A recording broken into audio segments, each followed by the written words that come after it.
નમસ્કાર ખેડૂત મિત્રો, ખેડૂત પ્રિય ચેનલમાં આપનું સ્વાગત છે।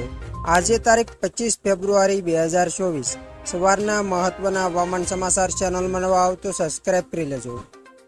હાલમાં આપણા રાજ્યમાં તાપમાન ઘટતા ઠંડીનો સમકારો અનુભવાઈ રહ્યો છે, ત્યારે હવાની દિશા બદલાતા અચાનક ઠંડીનો પવન ફૂંકાયો છે। સામાન્ય કરતાં લઘુત્તમ તાપમાનમાં 2-3 ડિગ્રીનો ઘટાડો થયો છે। આગામી 2 દિવસ રાજ્યમાં આવી ઠંડીનો સમકારો યથાવત રહેશે તેવી આગાહી છે। 2 દિવસ બાદ તાપમાન વધતા ગરમીની અનુભવ થવાની શક્યતા છે, પરંતુ માંડ ઠંડી જશે ત્યાં વરસાદની આગાહી છે।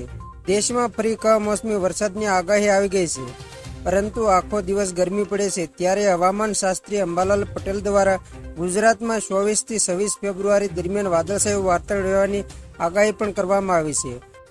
આ સાથે તેમણે 29 ફેબ્રુઆરીમાં વેસ્ટર્ન ડિસ્ટર્બન્સ આવશે, જેની અસર છેક માર્ચ મહિના સુધી રહેવાની શક્યતા રહેશે એમ પણ જણાવ્યું છે। અંબાલાલ પટેલે પોતાની આગાહીમાં જણાવ્યું કે ગરમીના કારણે અરબ સાગરનો આવતો ભેજ અને વેસ્ટર્ન ડિસ્ટર્બન્સના કારણે કમોસમી વરસાદ થઈ શકે છે।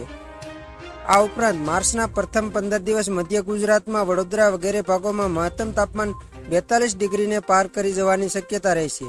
આ સાથે અમદાવાદ, ગાંધીનગરમાં પણ ગરમી પડશે। તેમણે વધુમાં જણાવ્યું કે તારીખ 7, 8 અને 9 માર્ચ ત્યારબાદ 11 થી 14 તારીખ દરમિયાન હવામાનમાં પલટો આવશે।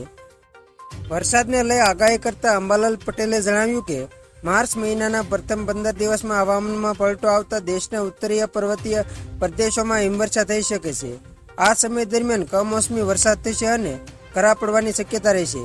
માર્ચ મહિનામાં એક મજબૂત વેસ્ટર્ન ડિસ્ટર્બન્સ આવશે, જેના કારણે કચ્છના ભાગો, ઉત્તર મધ્ય ગુજરાતના ભાગો, પૂર્વ ગુજરાતના ભાગો, ઉત્તર સૌરાષ્ટ્રના અમુક ભાગોમાં વરસાદ થઈ શકે છે। બનાસકાંઠાના ભાગો, કચ્છના ભાગોમાં પણ કમોસમી વરસાદની શક્યતા રહેશે।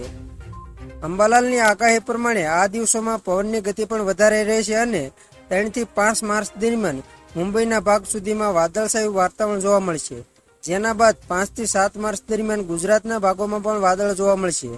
આ સાથે જ હવામાન વિભાગ દ્વારા પણ 10 થી વધુ રાજ્યોમાં હાઈ એલર્ટ આપવામાં આવ્યું છે। આ સાથે જ ભારે વરસાદ અને હિમવર્ષાની ચેતવણી પણ આપવામાં આવી છે। હવામાન વિભાગની આગાહી પ્રમાણે પૂર્વ ભારતની આસપાસના વિસ્તારોમાં ગાજવી સાથે ભારે વર્ષાની સંભાવના છે।